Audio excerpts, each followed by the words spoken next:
नमस्कार, राज की बात में आपका स्वागत है। एक तरफ ईरान पर हमले हो रहे हैं, ईरान इजराइल पर हमला कर रहा है, अमेरिका की इस युद्ध में एंट्री हो चुकी है, पूरी दुनिया अलग अलग गुटों में बटा हुआ है। लेकिन दूसरे तरफ राष्ट्रपति डोनाल्ड ट्रंप और भारत के प्रधानमंत्री नरेंद्र मोदी के बीच शहमात का खेल चल रहा है, जिसमें ट्रंप की हेकड़ी निकल रही है। 3 दिनों में कई बार ट्रंप की फजीहत हो चुकी है। प्रधानमंत्री नरेंद्र मोदी ने बातचीत के दौरान ट्रंप के रिक्वेस्ट को रिजेक्ट कर दिया। ट्रंप ने 35 मिनट तक बातचीत में 13 बार कम से कम सॉरी बोला, लेकिन हेकड़ी देखिए, ट्रंप बाहर में आकर ऐसी बातें करेगा जैसे कुछ हुआ ही नहीं। और उसके साथ ही प्रधानमंत्री मोदी ने G7 के देशों को संबोधित करते हुए अमेरिका को दोगला तक कह दिया, डबल स्टैंडर्ड पॉलिसी बताई और G7 के सारे नेताओं के सामने टेररिज्म पर कुछ ऐसे सवाल दागे जो सब हैरान रह गया।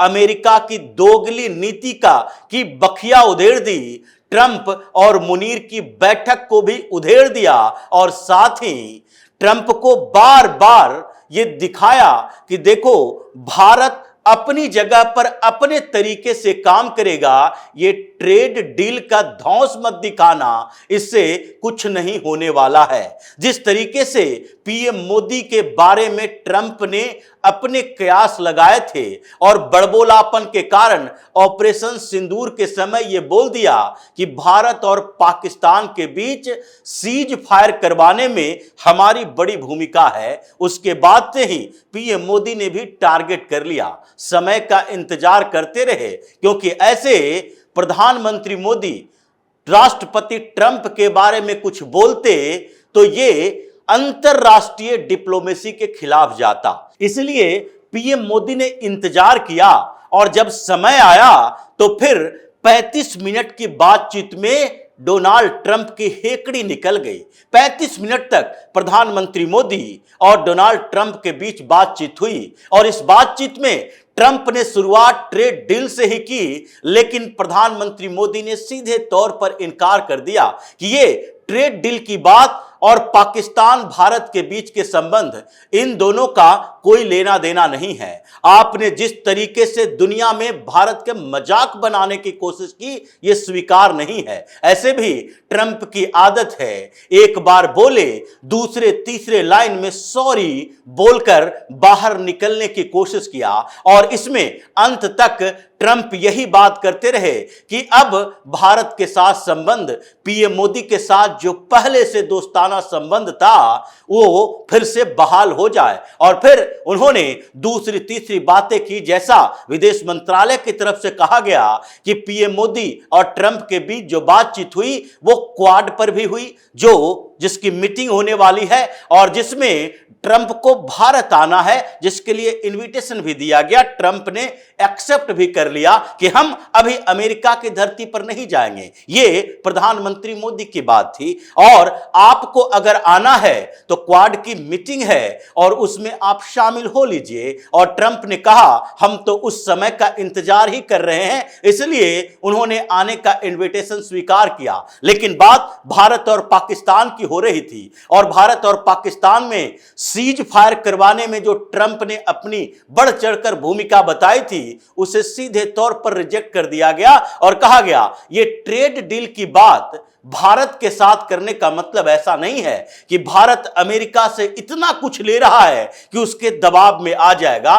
ट्रेड पार्टनर आप हो तो उससे भारत को जितना फायदा है उतना अमेरिका को भी फायदा है। अमेरिका के मल्टीनेशनल कंपनियों को उससे ज्यादा फायदा है जितना भारत का है। ये द्विपक्षीय व्यापार की बात जो ये आंकड़ों में चलती है, आंकड़ों में ही वो व्यापार नहीं है कि हम कितना एक्सपोर्ट करते हैं और कितना इंपोर्ट करते हैं। हमारा एक्सपोर्ट ज्यादा है तो इसका मतलब ये नहीं कि अमेरिका ये समझ ले कि हमारे लिए अमेरिका का मार्केट दूसरे जगह के मार्केट से अलग है और उसका रिप्लेसमेंट हमारे पास नहीं है। यूरोपीय संघ के देशों के साथ फ्री ट्रेड एग्रीमेंट हो रहा है, ब्रिटेन के साथ फ्री ट्रेड एग्रीमेंट हो गया, एशिया में व्यापार का क्षेत्र बढ़ रहा है, हमारे लिए ऑप्शन बहुत सारे हैं। लेकिन ये जो अमेरिका के मल्टीनेशनल कंपनियां हैं जो कि भारत के मार्केट को एक्सप्लॉइट करती है, उस पर प्रतिबंध लगा तो फिर अमेरिका में ही विस्फोट हो जाएगा, क्योंकि चीन तो पहले ही अमेरिका का गर्दन दबोचे हुए है। वो भारत की तरह ही एक बड़ा मार्केट है, लेकिन वो प्रोड्यूसर भी है, इसलिए अमेरिका का दाल वहां नहीं गलता। मैन पावर चीन में भी है, भारत में भी है, इसलिए अमेरिका की कंपनियां चीन छोड़कर भारत की तरफ देख रही है, क्योंकि अंतर्राष्ट्रीय स्तर पर चीन बड़ा प्रतिद्वंदी है अमेरिका का भारत की अपेक्षा। लेकिन फिर भी यह बातचीत का दौर जो चला, उसमें अमेरिकी प्रेसिडेंट ने पीएम मोदी को अंत तक एक फैंटास्टिक मैन व्यक्ति कहकर संबोधित तो किया, लेकिन जब उन्होंने कहा कि ये घूम रहे हैं, जो अभी आपका दौरा है, क्रोएशिया जाने वाले हैं, कनाडा, साइप्रस, क्रोएशिया, ये तीन के बीच में आप कुछ देर के लिए अमेरिका चले आइए, अमेरिका का दौरा भी कर लीजिए, हमारे साथ मिल लीजिए। लेकिन पीएम मोदी ने सीधे रिजेक्ट कर दिया।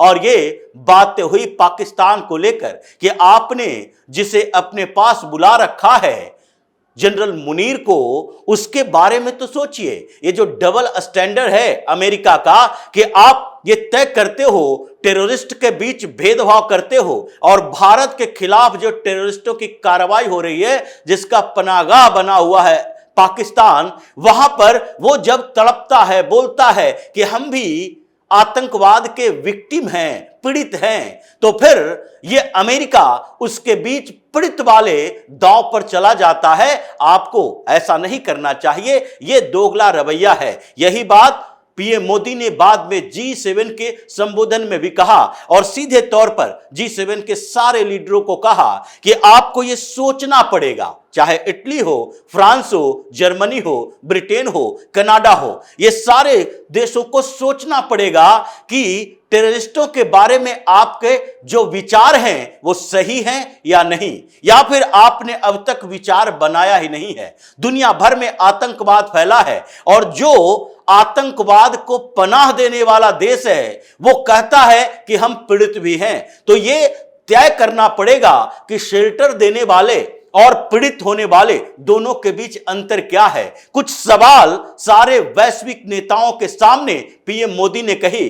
G7 में जो पीएम मोदी का भाषण था, उसमें उन्होंने अर्थव्यवस्था, आर्थिक पार्टनरशिप, स्ट्रेटेजिक पार्टनरशिप के साथ साथ सबसे महत्वपूर्ण बात आतंकवाद पर की, और सारे देश के नेताओं के सामने ही आतंकवाद पर कुछ सवाल खड़े किए कि सबसे पहले तो यही देखना पड़ेगा कि आतंकवाद का पीड़ित कौन है और उसे शेल्टर देने वाला कौन है। अगर शेल्टर देने वाला दुनिया में घूम घूम कर ये कहता है कि हम उससे पीड़ित हैं, तो उसकी असलियत को पहचानना पड़ेगा।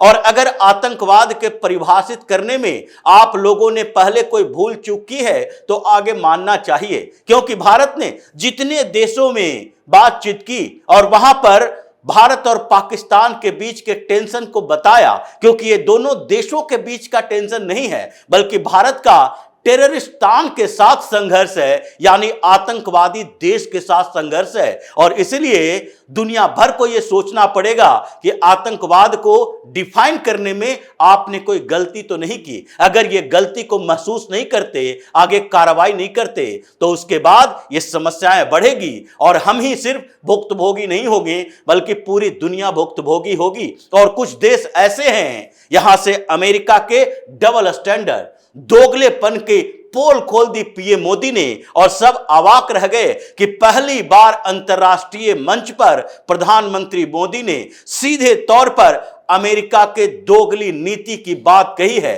क्योंकि जिस समय प्रधानमंत्री मोदी G7 देशों को संबोधित कर रहे थे, उस समय यह बात चल रही थी कि देखो, ट्रंप और मुनीर के बीच लंच की पार्टी चल रही है, और ट्रंप के है मुनीर को इनवाइट करके 7 दिन से रखे हुए हैं, वहां उन दोनों के बीच डील चल रही है। और ये मुनीर है कौन? ये सबसे बड़ा आतंकवादी है, जिसकी सेना आतंकवादियों को ट्रेनिंग देती है, पनाह देती है, और ये खुद ही कहता है अल्लाह के नाम पर युद्ध लड़ने के लिए जिहादियों का सपोर्ट करना चाहिए। जो तरीके इसके हैं उसके बावजूद अगर डबल स्टैंडर्ड, दोगलेपन का सहारा अमेरिका जैसे देश लेता है तो फिर भारत को सोचना पड़ेगा कि हम आगे किसके साथ कैसा व्यवहार करें, किसके साथ कैसा व्यापार करें और किसके साथ किस तरह से विचार करें कि हम उसके साथ संबंध कैसे रख सकते हैं। अंतर्राष्ट्रीय स्तर पर जो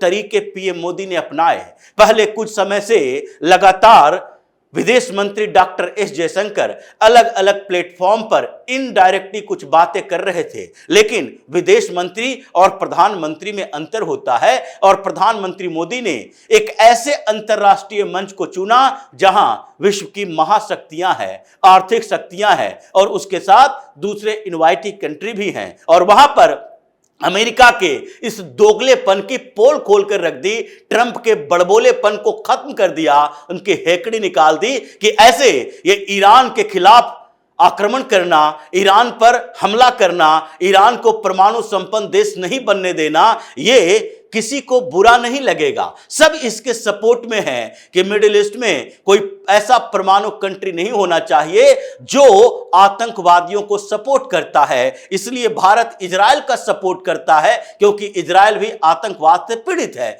हमास हो, पीआईजे हो, हौती हो या फिर हिजबुल्ला हो, ये सारे आतंकवादी संगठन जिसको इस्लामिक दुनिया सपोर्ट करती है, कई देश सपोर्ट करता है जिसमें ईरान भी है।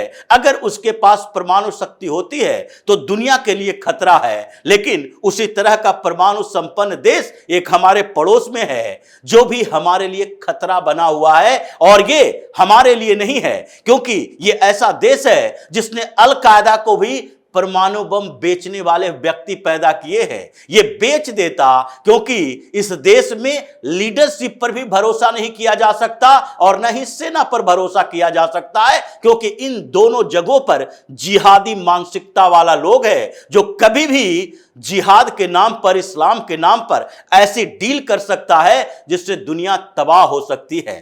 35 मिनट की पीएम मोदी और ट्रंप की बातचीत, और ट्रंप शर्म से लाल हो गया, सॉरी बोलता रहा, लेकिन बाहर में उसकी एकड़ी यही रहती है क्योंकि वो बेशर्म नेता है जिसके ऊपर इतने गंदे आरोप लगे, पॉर्न के आरोप लगे, उसके बाद भी बेशर्मी से ये बाहर निकलकर उसको खारिज करता है। इसके ऊपर डील के आरोप लगे, पैसे लेने के आरोप लगे, फिर भी ये बेशर्मी दिखाता है। ऐसे प्रेसिडेंट डोनाल्ड ट्रंप कैसे एक्सेप्ट कर लेगा कि प्रधानमंत्री मोदी के सामने हमें ह्यूमिलिएट होना पड़ा। लेकिन सार्वजनिक मंच पर जो पीएम मोदी ने G7 कंट्री को संबोधित करते हुए बातें कही है, अमेरिका को दोगला बोला है, ट्रंप को दोगलेपन की बात की है, ये दुनिया भर में इसकी जानकारी है। और सारे देश जो कि महाशक्ति कहलाते हैं, ये सारे देश पीएम मोदी को सुन रहे थे, तालियां बजा रहे थे, सपोर्ट कर रहे थे।